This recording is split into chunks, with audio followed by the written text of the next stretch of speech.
You're listening to Messianic Insight, the live podcast from Kehilat Etz Chaim, Tree of Life Congregation in Toronto, with Messianic Rabbi Ben Volman.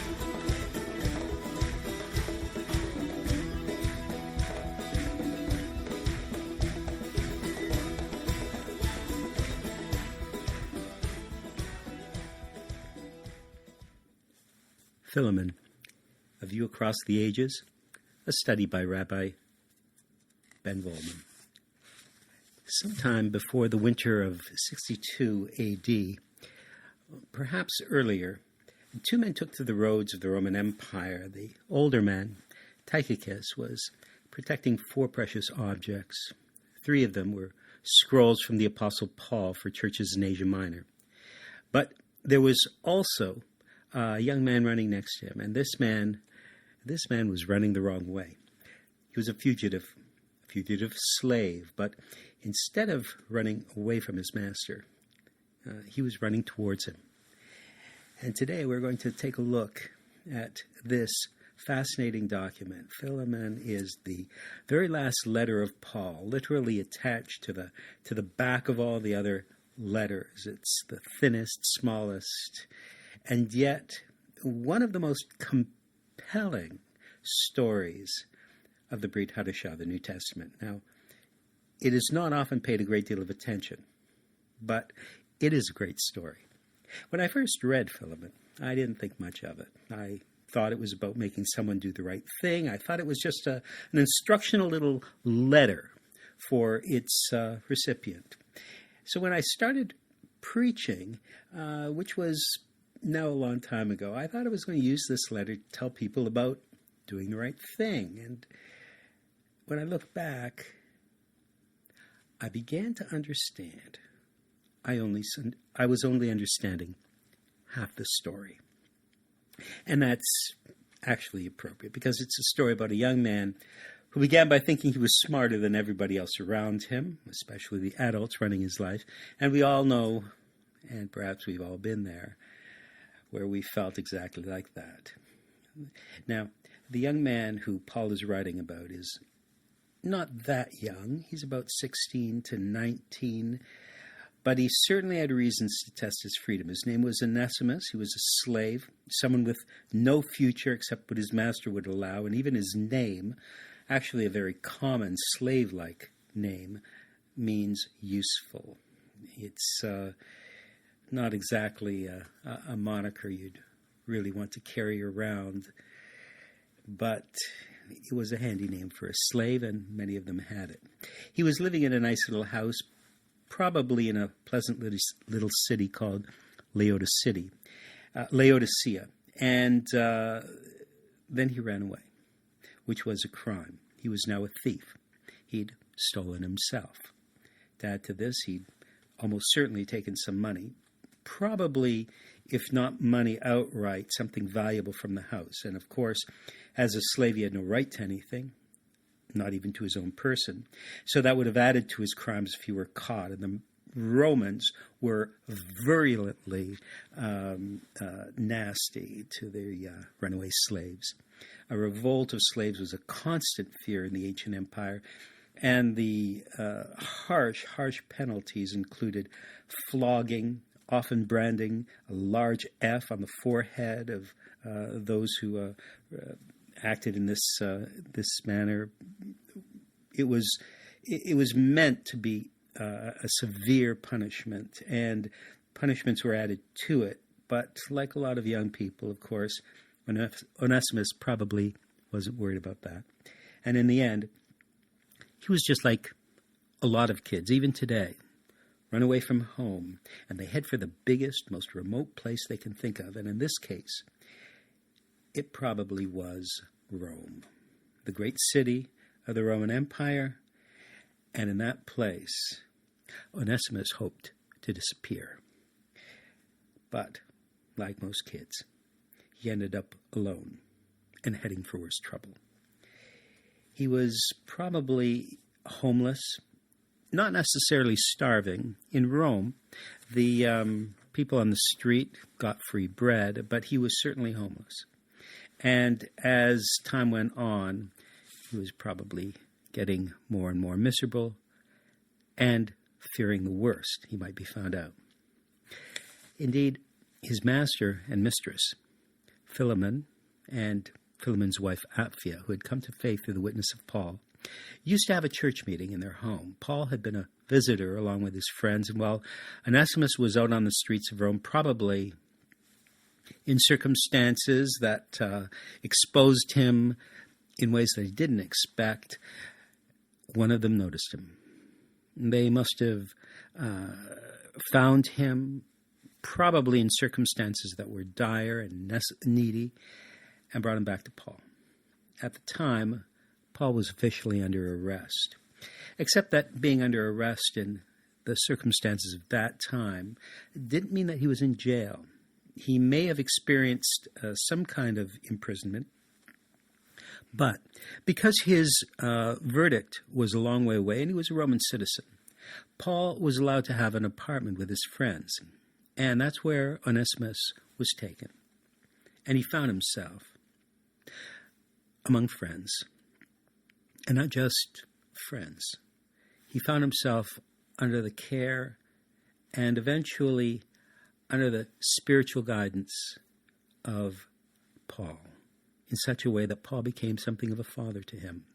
And we also understand that Paul, too, began to develop an affection for this young man that was deeply important to him, especially as he had grown old, had no family, surrounded by his friends, and was waiting with an uncertain future.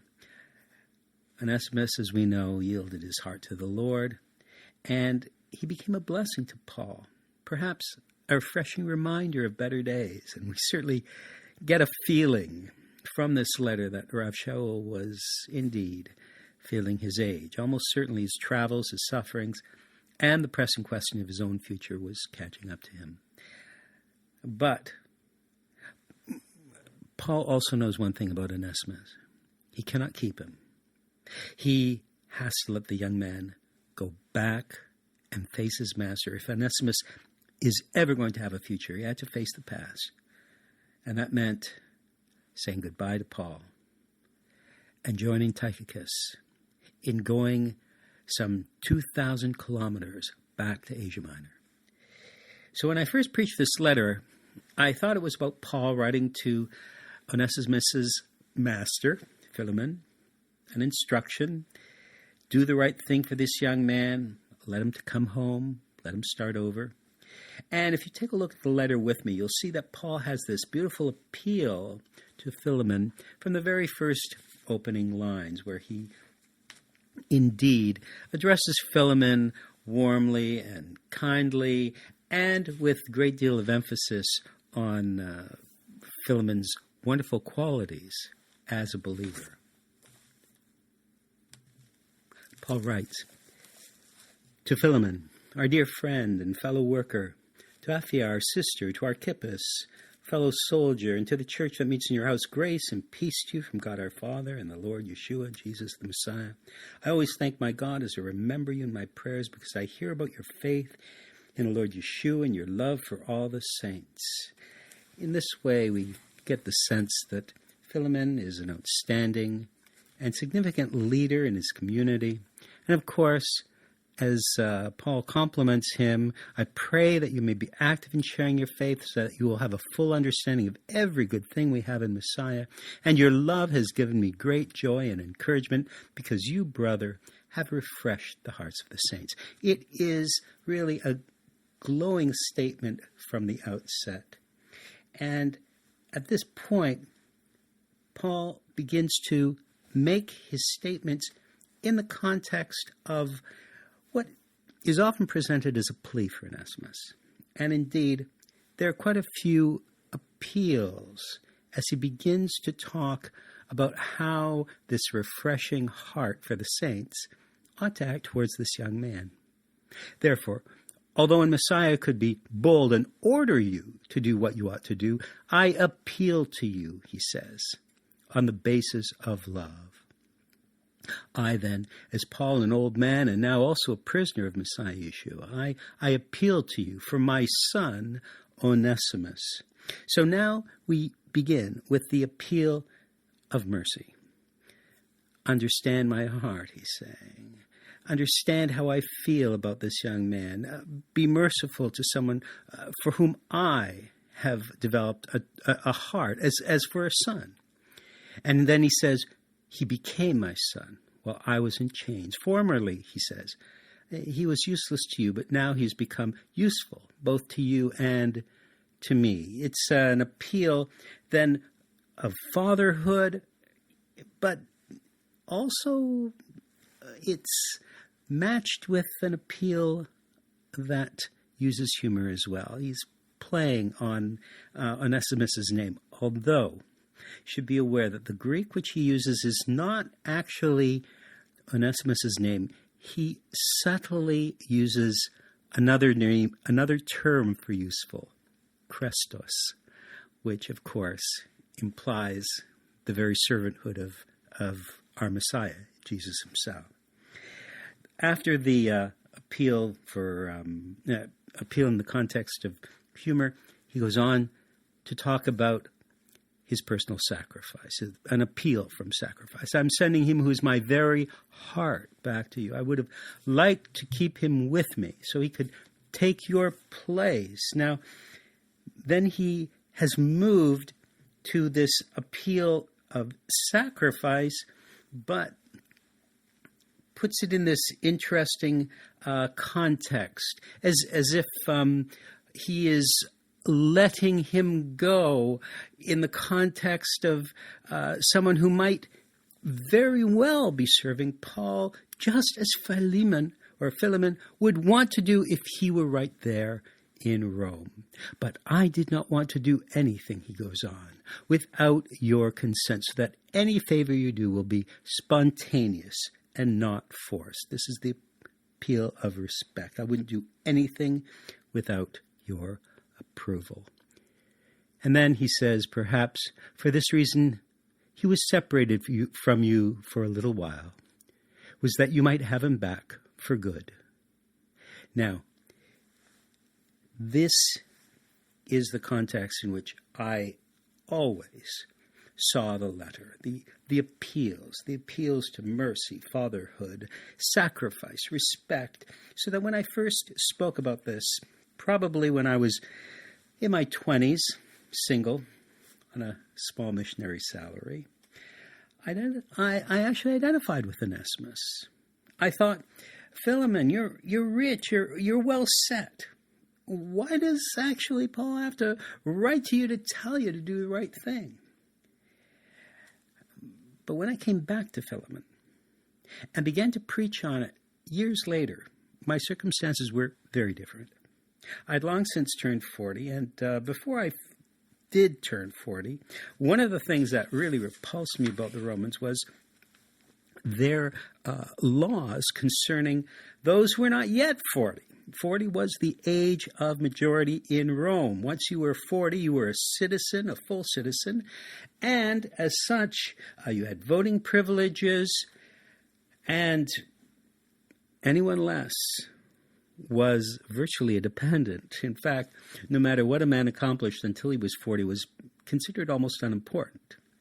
He was still under the authority of his parents if they were alive, and I hated that rule until I turned 40, and then it made perfect sense.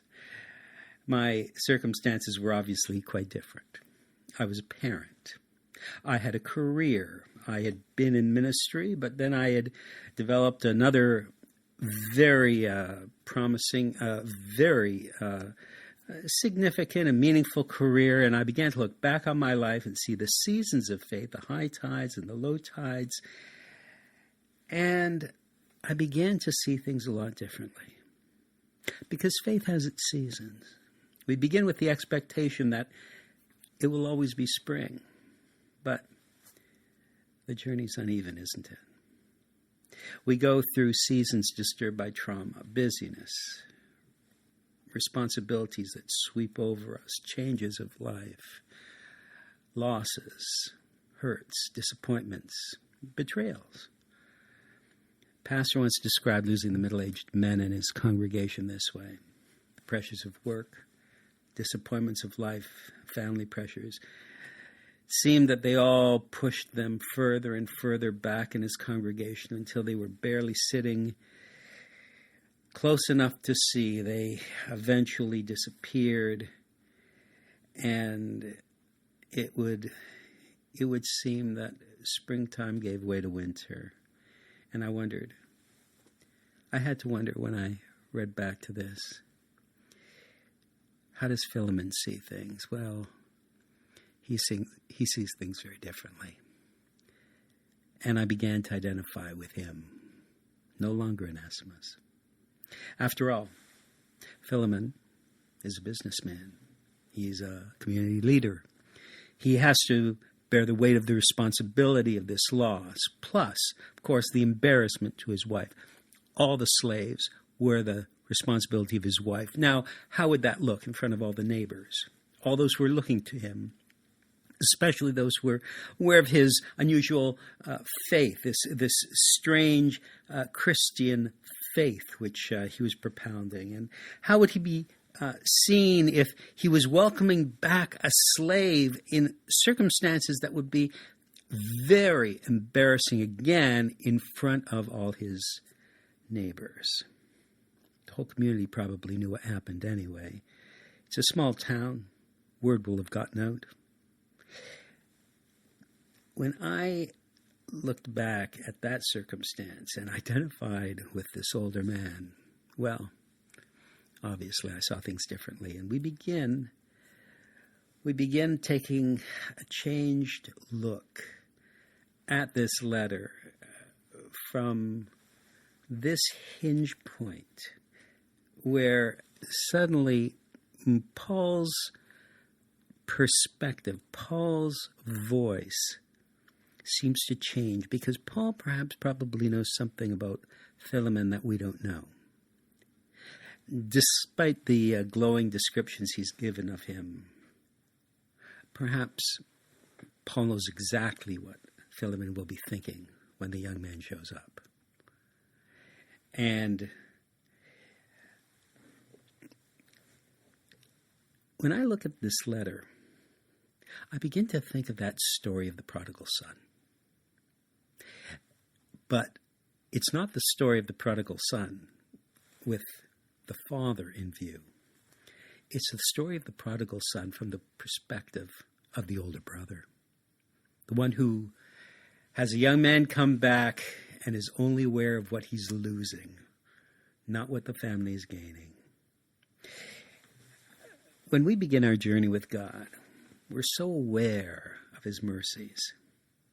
But when the winter of faith comes, when the colder winds start to blow, when the tough things start to happen and they shape us and they form us, reform us in ways that perhaps are not so easy, what then comes is more of a demand of justice. And that's the view of the older brother. Not mercy, but justice.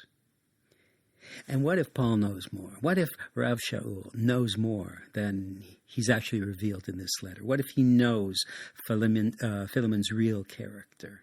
What if he knows something about his colder heart, a stiffer heart than has been revealed to us here already? You know, sometimes when we're hurt, we focus all our efforts on our own wounds, our pain.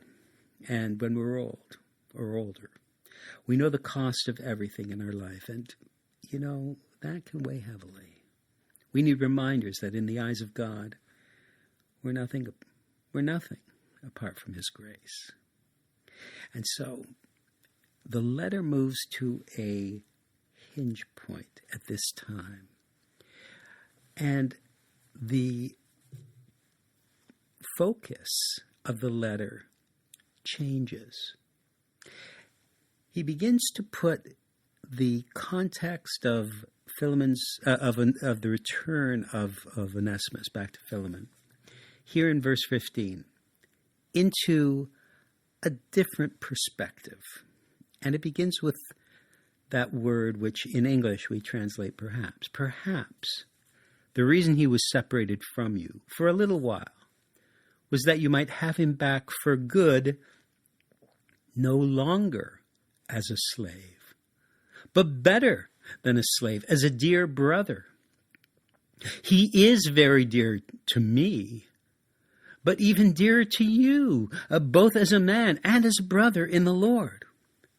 Well, that certainly changes the perspective, doesn't it? We've gone from the appeal, and now Paul is saying, wait a minute, this is how you ought to see him anyway when he's come back. Well, yes, of course he was dear to me, but he ought to be even more dear to you.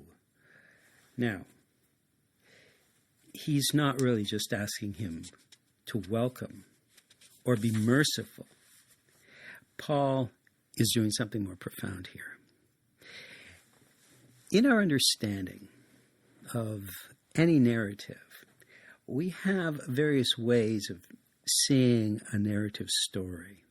And this is a particularly fascinating one. Stories often move through the first part in a certain way that we think we understand where the narrative is going. But right around the middle, a profound narrative usually has some kind of a change that is different, unexpected, moves things in a different direction.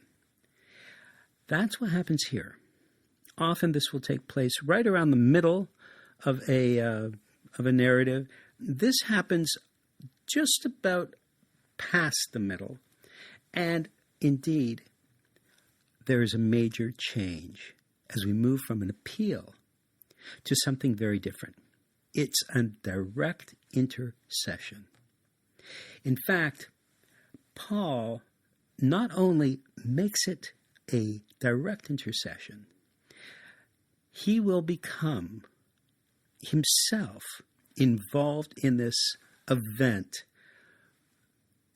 even though he's not present. So let's take a closer look at that. Paul, first of all, by the time he's moved forward, has already extended the idea he's no longer to be seen perhaps as a slave, but better than a slave.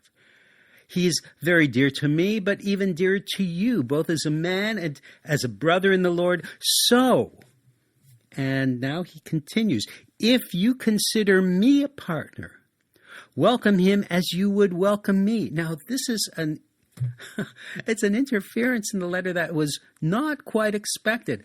Okay, Onesimus ought to be received with mercy, but in fact, don't just receive him as if you're welcoming back a slave who's stolen from you and has deceived you and run off with property and shortchanged you and now reappeared on your door. Welcome him as if you're welcoming me. Well, that's very different. Now, he goes further. He says, indeed, if he has done to you any wrong or owes you anything, charge it to me. So in other words, if there is an accounting, Paul himself now intrudes into that scenario. Charge everything to me. And then this direct intervention. I, Paul, am writing this with my own hand. By tradition, letters were always written by an epistolary individual, someone who would be a professional writer. That professional writer, of course, would take the words of the person who was speaking and put them into the elaborate, beautiful, written Greek, which would be appropriate for a letter to be sent far distance to a person who would read it, even in the company of many others. But in this case, we see that Paul is intervening directly. He says, I, Paul, am writing this with my own hand. What he has done, as soon as he does that, is he is changing the nature of the document. Actually, he's turning the letter into a legal document, which we call an IOU. He goes on to say, I will pay it back. That's right. He's turned it into an IOU.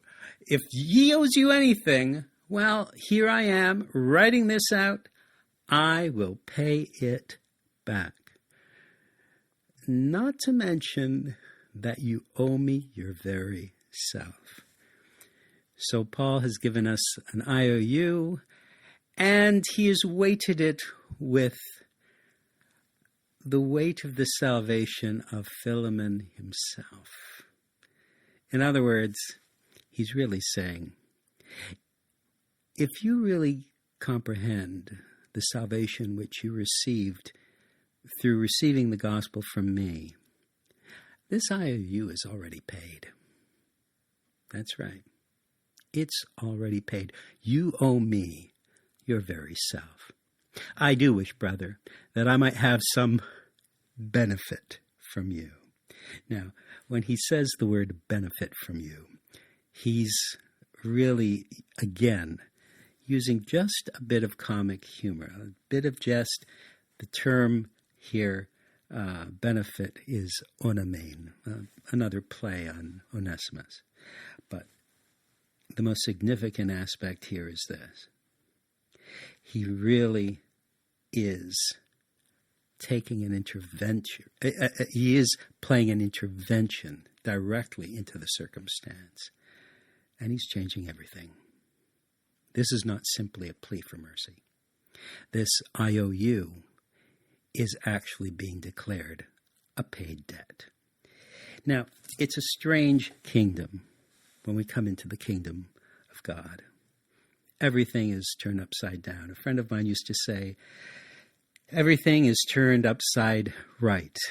The king dies for the lowest person in the kingdom who's worthy of death. The sinless one gives himself up for the sinner. Every status is cast aside. God loves Jews and Gentiles, male and female, slaves and master, smart aleck teens and bewildered parents.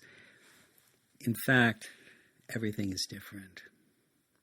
I told this story to a group of camp counselors many years ago, and I recall how easily they quickly understood how it applied to so many of the other kids that they were dealing with.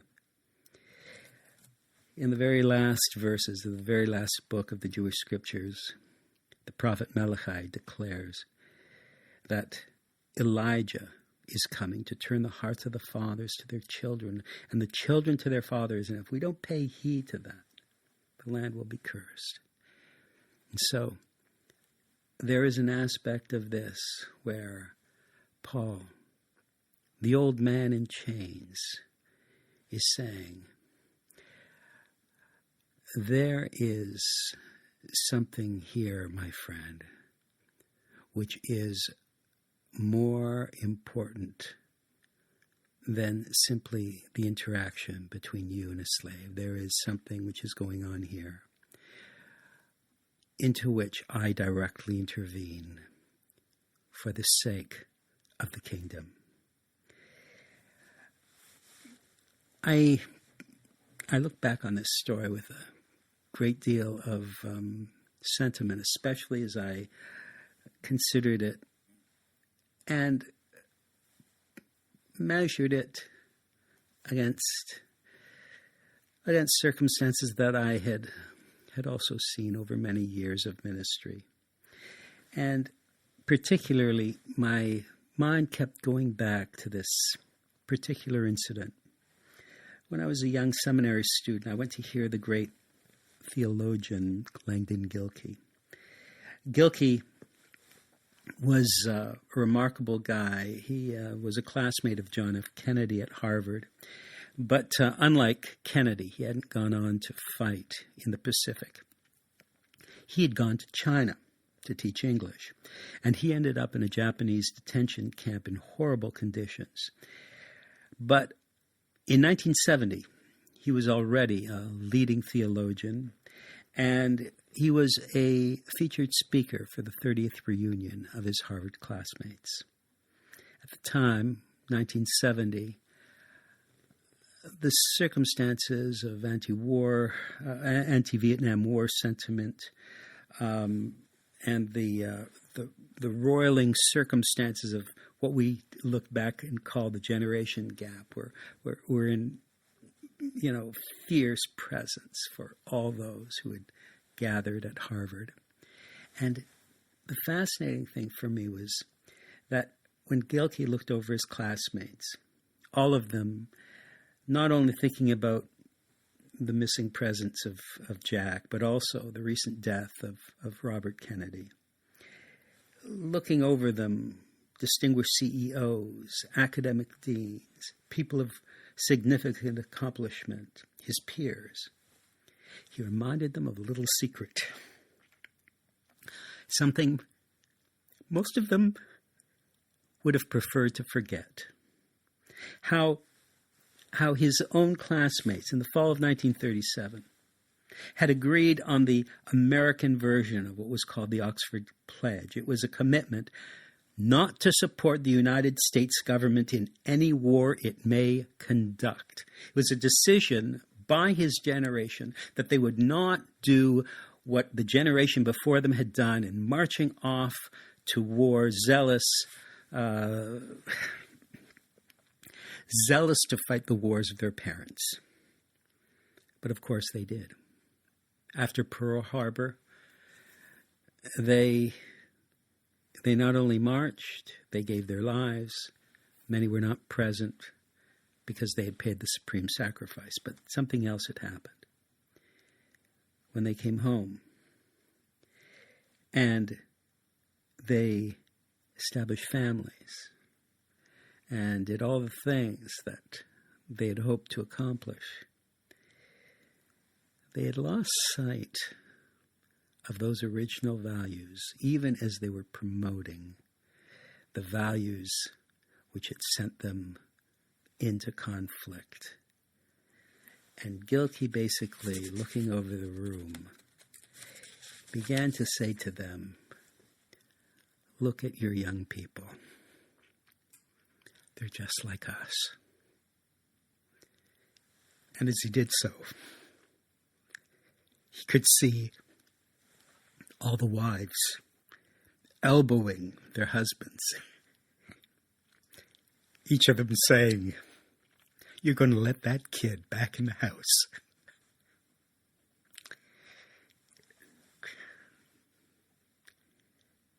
That's right. We look back, and there are certain aspects of our own lives we'd rather forget. But the story of Onesimus brings back to us what we were like in the springtime of our faith, even after we've endured a few too many winters, and perhaps that's made the heart grow cold in ways that need to be softened. We need to learn to soften justice with real mercy. For many years, I was under a false impression, and that was this was about just getting somebody to do the right thing. And it was about a slave being shielded from the judgment of their master. I don't see it that way anymore. That was only part of the story. I've begun to understand maybe this letter was not just written to save Onesimus, a slave, but maybe it was written to save the heart of a master, or rather, someone who thought they were a master. I know many of us have grown bitter over unforgiven losses. Many of us have a cold spot where we've been hurt, and someone who's never coming back, and yet the memory of that hurt haunts us as if it were yesterday. We think our hurts are perhaps different from other people's, and you will tell me, my Onesimus is never coming back to say I'm sorry. But what will it take for us to be humbled by some measure so that we feel that mercy instead of the demand for justice? You know, it was just around the time when Rav Shaul sent this letter, perhaps around 60, 61 AD, around then, that the city of Colossae suffered a terrible, devastating earthquake, the great city right near Laodicea. I wonder if, in light of that event, the circumstances around Philemon would have changed his view of how to receive the slave Onesimus. In any event, we do know this. We know that a slave named Onesimus rose up in time, and he became the bishop of Ephesus. We know, too, that by tradition, he compiled the letters of Rav Shaul, the letters of Paul. And we also know this, that he put at the back of the book one last letter. This letter, a document that set him free, a document to remind him of the springtime of his faith.